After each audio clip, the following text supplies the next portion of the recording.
Uno de los temas necesarios e indispensables hoy y aquí es el tema de la misión, el tema de la evangelización. Y obviamente muy importante para Jesús. Por eso Jesús dice en Marcos 16:15, vayan por todo el mundo y anuncien la buena nueva a toda la creación. Mucho más exigente todavía, Mateo capítulo 28, versos 19 en adelante. Todo poder se me ha dado en el cielo y en la tierra, por eso vayan y hagan que todos los pueblos sean mis discípulos, bautizándolos en el nombre del Padre, del Hijo y del Espíritu Santo, y enséñales a cumplir todo lo que yo les he enseñado. Y luego, 1 Corintios, en el capítulo 9, tenemos el gran grito de San Pablo. ¡Ay de mí si no evangelizo! Luego, de sobra sabe usted que la Iglesia mantiene sendas páginas sobre este mandato de la evangelización. Bastaría ver despacio el Concilio Vaticano II sobre este gran documento de Ad Gentes, ir a las gentes. Bastaría ver el gran documento de Pablo VI, la Evangelii Nuntiandi. Bastaría ver las páginas de Medellín, Puebla, Santo Domingo y sobre todo Aparecida, donde el gran énfasis es asumir este mandamiento de la evangelización.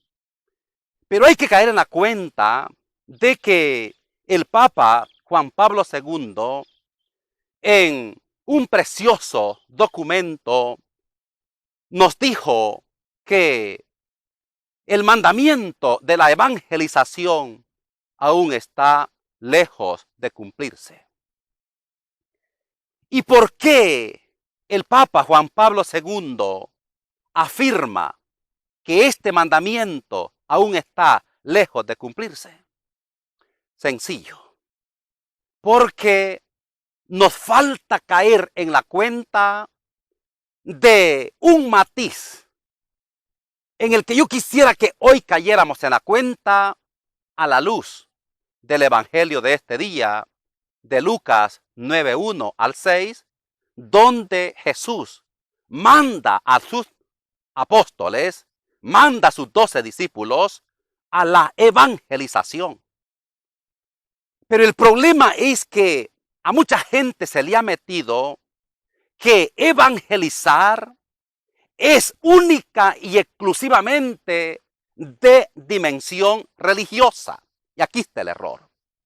El Evangelio de hoy dice que Jesús reúne a sus 12 apóstoles y les dice, vayan y anuncien.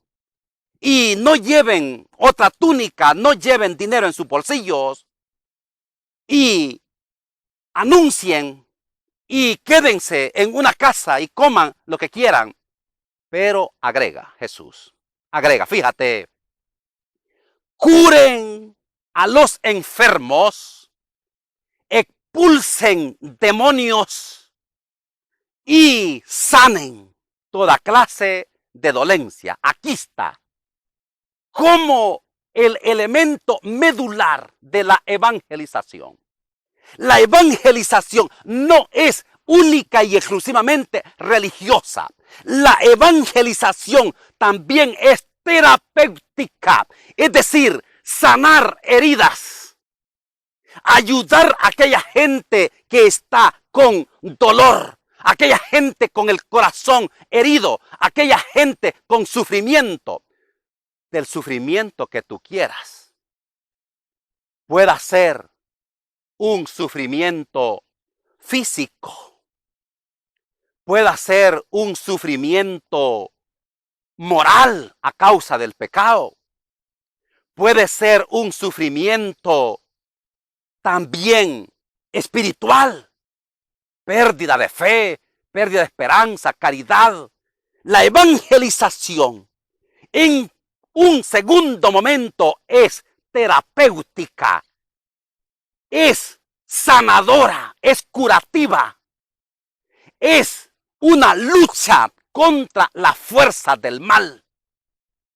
Y es aquí donde nos falta enfatizar hondamente. Segunda cosa que tenemos que superar en esto de la evangelización es de que a mucha gente se le ha metido en la cabeza de que Dios quiere incluso el sufrimiento. Y aquí hay dos pasajes que yo no sé si logro explicarlos. El primero es Lucas capítulo 22, si mal no recuerdo, versos 46 en adelante, y es cuando Jesús está en el monte de los olivos y está orando, está sudando sangre y dice: Padre, si es posible, aparta de mí este cáliz. Y agrega: pero que no se haga mi voluntad, sino la tuya. Y a renglón seguido Jesús es tomado preso, es coronado de espinas, es azotado y es crucificado. Y entonces es fácil decir: Dios quiso el sufrimiento de su Hijo Cristo Jesús. Esta conclusión es peligrosa. El otro pasaje es Romanos 8:31. Dios no perdonó ni a su propio Hijo, sino que lo entregó a la muerte, y muerte en cruz para salvarnos, dice San Pablo. Y entonces, cuando nosotros asumimos estos pasajes, el peligro es concluir que efectivamente Dios quiso el sufrimiento de su Hijo. Esto es peligroso. Esto es peligroso. Pero esto no puede ser. No puede ser. Pero estos pasajes ahí están. ¿Y por qué están estos pasajes ahí? Porque cuando se escribe el Evangelio, cuando se escribe el Nuevo Testamento, no se podía concebir el creer en un crucificado. Y entonces suavizaron este lenguaje de creer en el crucificado yendo al lenguaje religioso de los sacrificios del Antiguo Testamento. Y entonces explican la muerte de Jesús como los sacrificios del Antiguo Testamento, olvidando de que ya el Génesis no aprueba sacrificios humanos. Y por eso Dios no permitió el sacrificio de Isaac de que quería hacer Abraham. Entonces, hermanos, hermanas, no podemos aceptar que Dios quiso el sufrimiento de su Hijo. Porque si ustedes y yo aceptamos que Dios quiso el sufrimiento de su Hijo, estaríamos creyendo en un Dios sanguinario, en un Dios déspota, en un Dios que se complace en el sufrimiento de su propio Hijo. Esto no puede ser. Porque Dios es amor, Dios es Padre, Dios es misericordia. Es más, cuando nosotros explicamos que Dios quiso el sufrimiento de su propio Hijo, atentos. Puedes caer en tres perversiones. Primero, en una perversión de Dios Padre. Porque, fíjate, que hay que caer en la cuenta de que los animales más feroces, por ejemplo, el león y un tigre, son animales feroces, pero jamás van a permitir que alguien les toque a sus crías. Y si alguien se atreve a semejante cosa, estos animales reaccionan terriblemente. Y cuando decimos que Dios no permitió, o digo, cuando Dios permite el sufrimiento de su propio Hijo, entonces es peor que un tigre, que es peor que un león. No puede ser. Dios es amor, Dios es Padre, Dios es misericordia, y efectivamente así lo pinta la Biblia. Metete hasta por la ceja. Primera de Juan 4:8. Dios es amor. ¿Y cómo es posible que este Dios, siendo Padre y siendo amor, va a querer que su Hijo sufra de tal manera para aplacar esa ira que Dios tiene contra nosotros? Es que Dios no está irado contra nosotros, por favor. Por favor. Dios nos ama. Y nos ama más de lo que te imaginas. Segundo, si creemos en un Dios que aceptó el sufrimiento de su propio Hijo, entonces pervertimos la salvación. Porque pensamos que para salvarnos, Jesús tiene que sufrir en la cruz.